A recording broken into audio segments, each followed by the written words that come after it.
kapian. Istasyon niya nagapalaplag sang kamaturan. Magbakod niya prinsipyo, reporter. Aksyon! Balitang Bayan, Numero 1.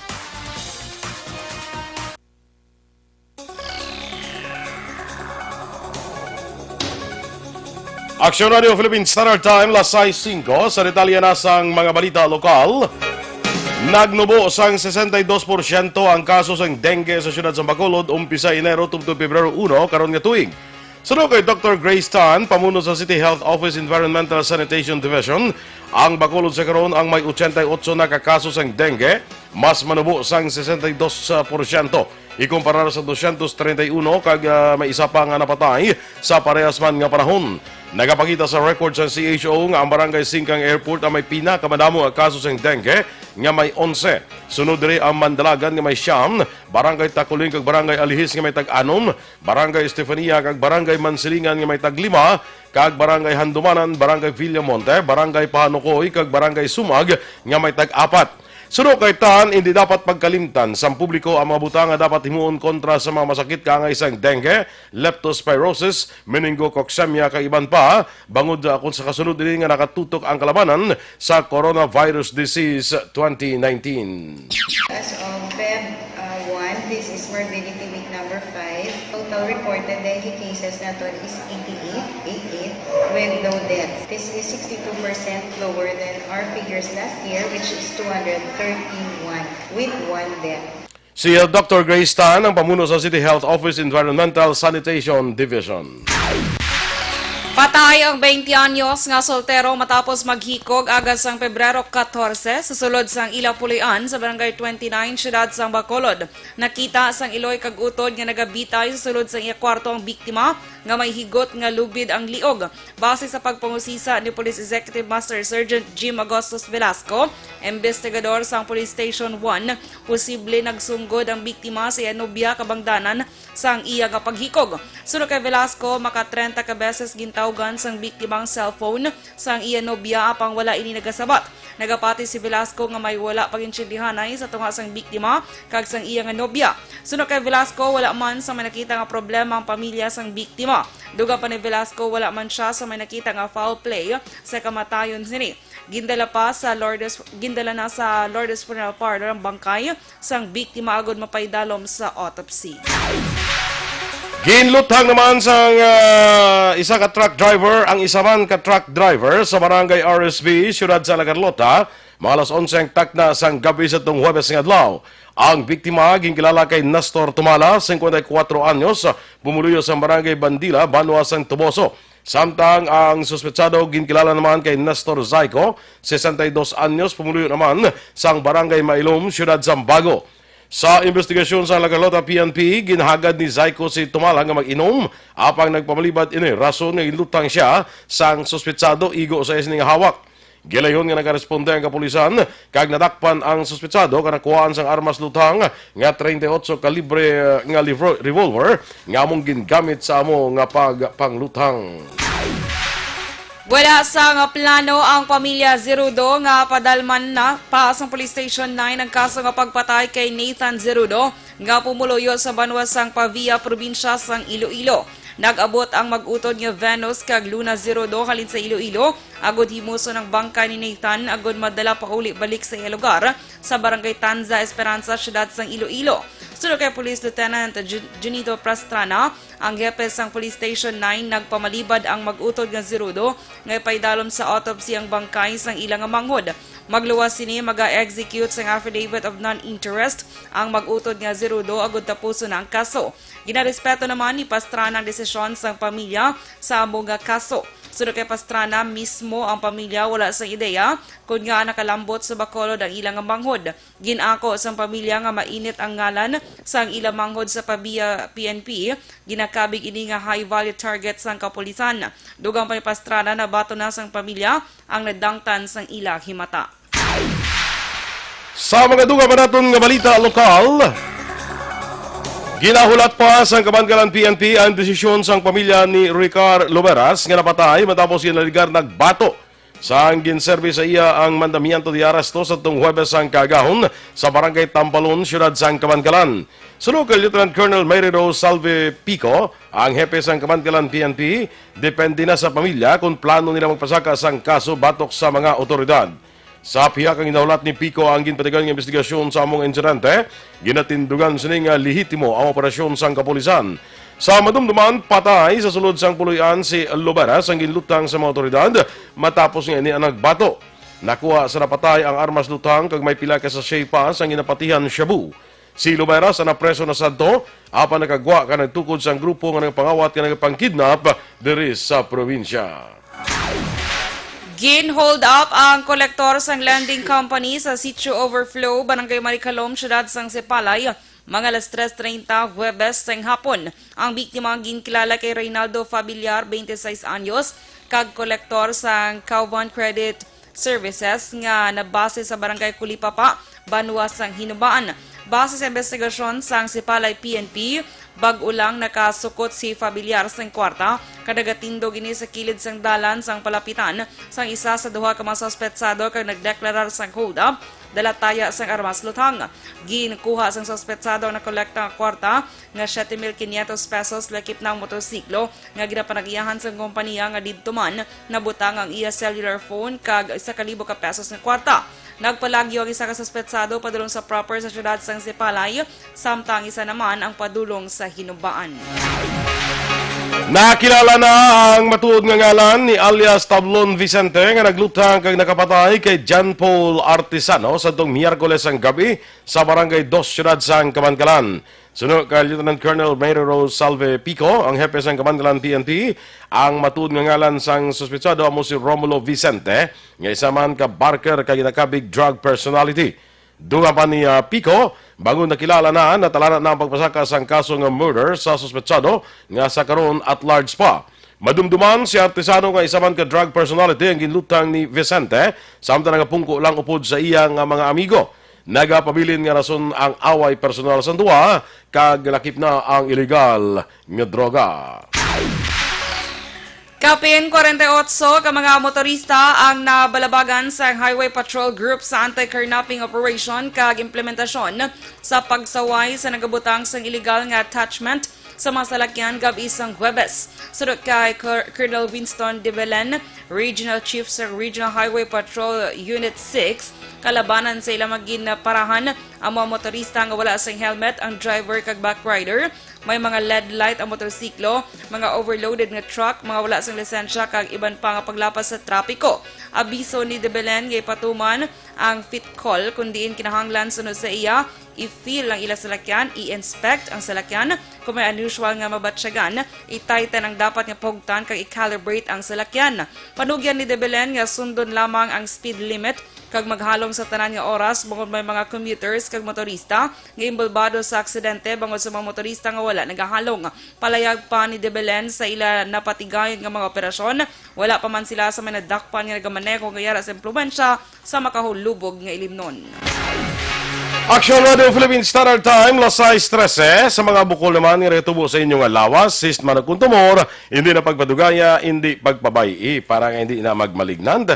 Maginom na sang Santon Plus Cervec Capsule. Suno sa mga eksperto, ining Santon Plus Cervec Capsule, makatunaw sa mga breast cyst, myoma, bukol sa ovary, bukol sa baga, goiter, kag iman pa. Ginabuligan pa sa Santon Plus Cervec Capsule ang inyong lawas, para nga hindi matubuan sa mga bukol, cyst, kag iman pa nga mga balatian. Santon Plus Cervec Capsule, garantisado, may alibyo. Mabakal sa mga butika, tag 12 pesos lang. Bisitahin man ang Alternative Medicine and Wellness Center sa Medala Narnais at tubalan sang gate sa Paglawam Sports Complex. Tabuk sinayara dira ang Alternative Medicine and Wellness Center. Pangita lang si Doc Ramel Uy para sa libre nga check-up. Kag ang Santon Plus Cervec Capsule pwede na nga ma-order online sa www.kalusuganyan.ph o hindi ka magbisita lang sa Kalusuganyan Facebook page.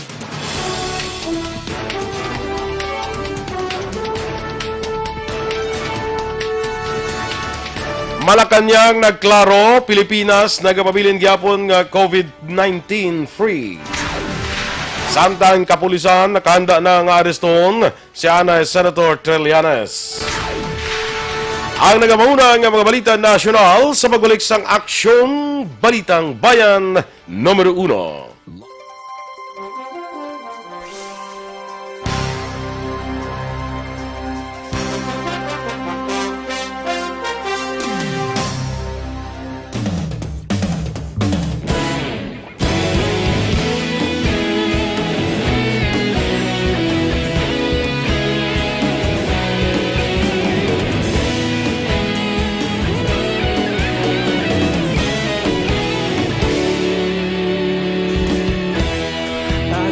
Yung banwa, mabugaw nga hangin nagadapyan na ikaw na ginapamatian namon ginasanligan. Tingog sang probinsya, kamatuuran ginapalap na minsay nga may dala paglaom kag kasanag. Tinuig na nagligan, ikaw gihapon ang ako nga istasyon. Sa pagbudlak sang adlaw, sa pagtuhaw sang biton, mga balita nga dala inspirasyon. Aksyon radyo, bakolod man sa gihapon. Padayon Aksyon radyo, bakolod saludo sa imo. Padayon Aksyon radyo, salamat kisa pagserbisyo. Patas kag balanse, matuod nga mensahe, wala sang hinadang piligan. Padayon Aksyon radyo.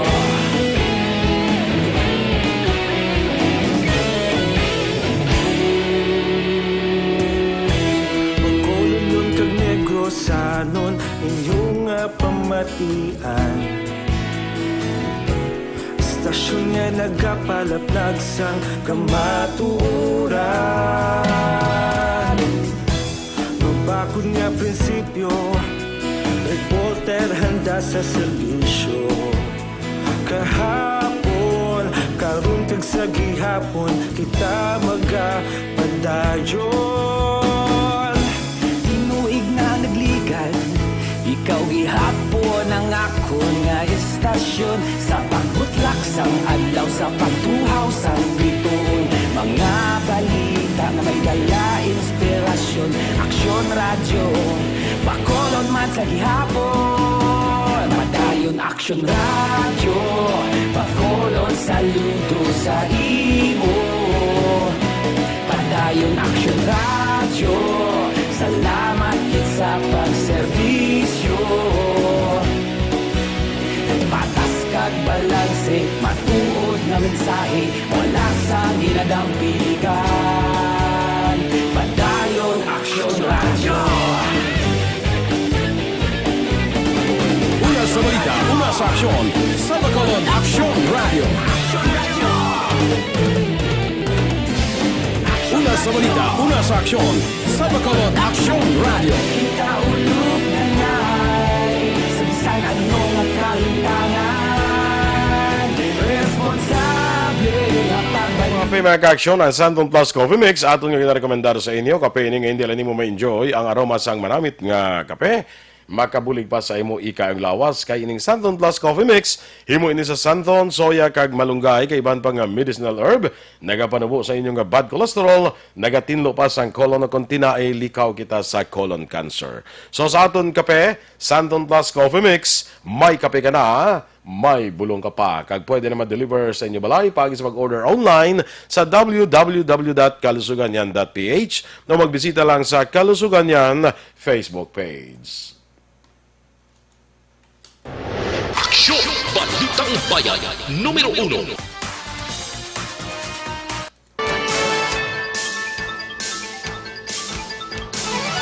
Aksyon Radio Philippines Standard Time, las 6:19. Sa detalye na sang mga balita nasyonal.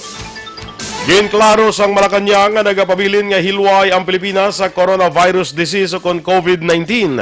Sunod kay Presidential Spokesman Salvador Panelo, wala nalakip sa listahan sa mga kumpirmadong may COVID-19 ang 3 kaunang report nga nagpositibo sa nasambit nga virus. Duha man ni Panelo, isa sa 3 ka kaso ang napatay samtang ang 2 naka-recover na sa balatian kag na-discharge na sa ospital. Samtang ginpasiguro ni Panelo nga ginatinguan sang gobyerno nga himuon ang tanan agud mapunggan kag hindi na maglapda pa ang COVID-19 sa pungsod. Ginahulat sa Department of Health o DOH ang permiso halin sa World Health Organization para makahimo ang Pilipinas ng rapid test kits nga makapadasig sa pag-usisa sa mga may sintomas sa coronavirus disease o COVID-19. Sunod kay Cabinet Secretary Carlo Nograles, may connection na ang Department of Science and Technology sa isa ka grupo sa mga scientists sa University of the Philippines nga nakahimo sang test kits. Dugang pa ni Nograles nga hingyoon sang DOH sa WHO nga padalion ang validation process para sa naimbento nga test kits. Sa tion nga maprobahan sang WHO, diri pa lang nga magamit ini sang pungsod. Sa karon ang pag-usisa sa mga pasyente nga mayara sang sintomas ang ginahimo nga sang Research Institute for Tropical Medicine kon RITM. Ginkonformar sang Department of Health nga may isa pa ka patient under investigation o kon PUI ang napatay. Ang 71 anyos nga PUI halin sa Region 1 ang napatay sa itong Pebrero 13 sang gabi apang bangod ini sa cardiovascular attack. Ginpasiguro naman ni DOH Assistant Secretary Dr. Maria Rosario Vergiere nga nagnegatibo sa COVID-19 ang among mga pasyente. Ginpaidalom lamang sa monitoring ang pasyente tungod sa nakitaan nga mga sintomas apang sa nagwa ang resulta sa pag-usisa sa iya, negatibo naman ini sa nasambit nga balatian. Nagnegatibo sa coronavirus disease akong COVID-19 ang wasobra 84% sa mga ginakabing nga patients under investigation akong PUI sa Pilipinas. Sa press briefing sa Manila ginpahayag ni Health Assistant Secretary Maria Vergiere nga ang kabilugan nga 455 ka PUIs nagnegatibo ang 386 ka persona. Sa piyak nga bahin 3 nga nakumpirmar nga kaso sa COVID-19 ang unang na-report sa Pilipinas sa diin, 2 naka-recover kag isa ang napatay. Sunod pa kay Vergiere, may 66 ka mga PUIs ang nagahulat sa resulta sa laboratory test agod may baluan kung bala positibo sila o kung hindi sa virus. Dugang pa ni Vergiere sa 455 nga na-record nga PUIs, 191 nagapabilin nga naka-admit sa hospital, 260 na discharge kalakip nang napatay matapos nga nagpositibo sa virus. Ang 3 ka region nga may pinakamadamo nga PUI sa pungsod among Manila, Central Luzon kag Central Visayas. Nakita naman sang senyales sang agsay ang anxiety ang isa ka 25 anyos nga Pinay nga kalakip sa 32 nga gin-repatriate halin sa syudad sang Wuhan sa China. Sunod sa Department of Health, ginpagwa sa quarantine facility sa New Clark City sa Tarlac ang babae kag gindala sa Bataan General Hospital. Hindi pa man klaro kung ang pag-angko niya sang anxiety ay nagalin pa sa syudad sang Wuhan nga mo ang ground zero sang COVID-19. Sunod kay Dr. Maria Rosario Vergiere, Assistant Secretary sa DOH, wala nakatulog ang ining babae sa sulod sang pila ka adlaw halin sa nag-abot ini sa Pilipinas. Magluwas sa nakitaan sang sinyalis sang anxiety, wala naman sang sintomas sang flu nga nakita sa among nga babae. Duha pa ni Vergiere nga ang kinanglan lamang nga dalon ni sa ospital para mausisa sang mga eksperto. Nakakompleto na sa ila quarantine ang 311 ka tawo nga may close contact sa 3 nga nakumpirmar nga kaso sa coronavirus disease o COVID-19 sa pungsod. So kay Dr. Maria Rosario Vergiere, Assistant Secretary sa Department of Health, 218 halin sa 237 ka contacts. Sang una ang 2 ka kaso sa COVID-19 sa pungsod nga Chinese couple halin sa Wuhan ang nakatapos na sa quarantine period. Mayara pa sa 15 nga mga close contacts sa Chinese couple ang naka-home quarantine samtang 44 ang naka-admit sa hospital kag kalakip sa mga patients under investigation. Para naman sa katatlong na kumpirmang nga kaso sa COVID-19 sa pungsod, gisa ka 60 anyos nga babae nga Chinese, 255 sa 740 kada close contact sini ang nakitaan na sa DOH Epidemiology Bureau kag Philippine National Police Criminal Investigation and Detection Group. Sa mga duga naton nga balita nasyonal, ginbawi na sang gobyerno ang ginapatuman nga travel ban sa Taiwan. Kag bangod sini, mahimo na liwat makabiyahe anuman ang nationality halin sa Pilipinas pakadto sa Taiwan, kag halin sa Taiwan pabalik sa Pilipinas. Sunod kay Presidential Spokesman Salvador Panelo, ang pagbawi sa ban gindesisyonan sang Interagency Task Force for the Management of Emerging Infectious Disease. Patag ni Panelo, initugod mayara na sang ginapatuman nga measures ang Taiwan kag may mga protocols para matap na ang paglapta pa sang coronavirus disease o COVID-19. Angot sunugin pag ni Panelo nga may din nga ginatun-an sang IATF ang kondisyon sa ibang pang lugar, kalakip ang Macau angot sa posibilidad nga pagkakasman sang travel ban. Sa iban nga balita national, handa na ang Philippine National Police o PNP sa pag-arasto kay anay Senator Antonio Trillanes IV kag siyam kay ban pa may kaangtanan sa ginaligar himbunanay o kon kaso nga sedition. Sa press briefing ginpahayag ni Police Brigadier General Bernard Banac nga ang Quezon City Police District kag Criminal Investigation and Detection Group ang manguna sa pag-aresto sa mga akusado kag may ginaprepara na nga tracker team para diri. Sunod kay Banac, ginahulat na lamang nila ang kopya nga maghalin mismo sa korte. Sa Nebaluan, ang kaso nag-ugat sa legasyon sang estafa convict nga si Peter Jomel Advincula alias Bicoy nga nagapahayag nga ang mga miyembro sa oposisyon ang nagplot sang senaryo nga makaguba sa administrasyon ni Presidente Rodrigo Duterte pagi sa paglink sang pamilya sang Chief Executive sa illegal drug trade. Ang iban pa nga mga respondents nga Sunday Vice President Leni Robredo, Senators Leila de Lima kag Risa Hontiveros subong man, si anay Senator Bam Aquino ang nabsuwelto na sa kaso. Sa piyak nga bangin ginpahayag ni Trillanes nga yara karon sa abroad nga handa siya tubangon ang kaso kag ginduga nga magbayad ini sang piyansa kung magbalik sa pungsod sa masunod nga semana. Samtang ginpahayag sang Maritime Industry Authority o kon Marina nga 61 sa 91 ka Maritime School sa pungsod ang ginrekomendar nga pasiradan matapos napaslawan nga makakomply sa International Convention on Standards of Training, Certification kag watchkeeping for seafarers nga nagakover sa maritime education, training kag certification. Ang pagbuyagyag ni Marina Officer in Charge Narciso Vingson sa hearing sang House Committee on Transportation ang ginkadismaya sang pila ka mga kongresista nga representante sang maritime industry. Sunod kay Marino Party List Representative Carlos Gonzalez, makaalarmang nasambit nga impormasyon matapos nga 2/3 sang tanan nga maritime school sa pungsod ang wala naka-comply sa international standard, kag ang isa pa sa ginakabalakan sang kongresista amo nga ang ginapreparahan sa karon sang pungsod para sa European Maritime Safety Agency o kon EMSA audit halin sa Pebrero 24 tubtob Marso 13. Duha man ni Gonzales, madamo nga Pinoy seafarers ang mabutan sa peligro ang trabaho sa tion nga mapaslawan sa audit kag ang certificates mahimo nga hindi na pag-i-honor sang European Union.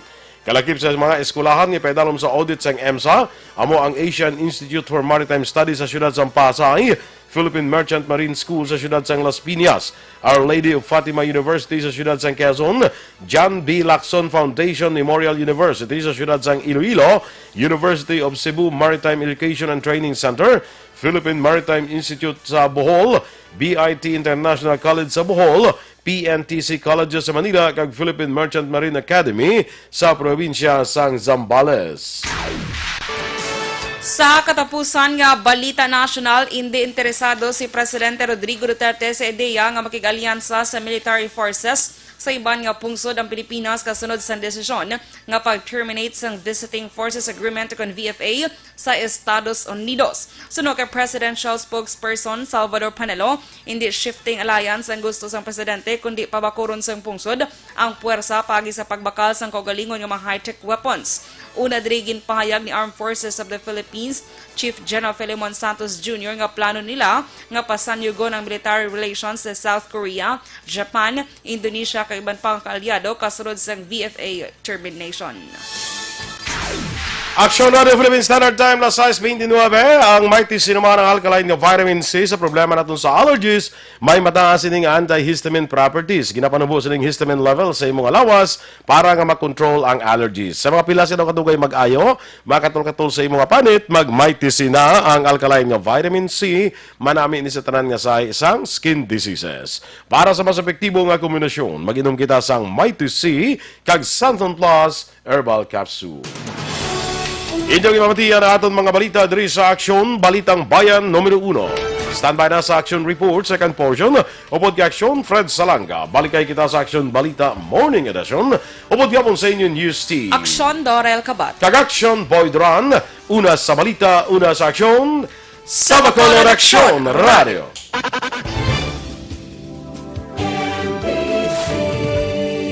Manila Broadcasting Company. Sa balita. Komentaryo. Issue. Serbisyo publiko. Sa Bacolod. Issue.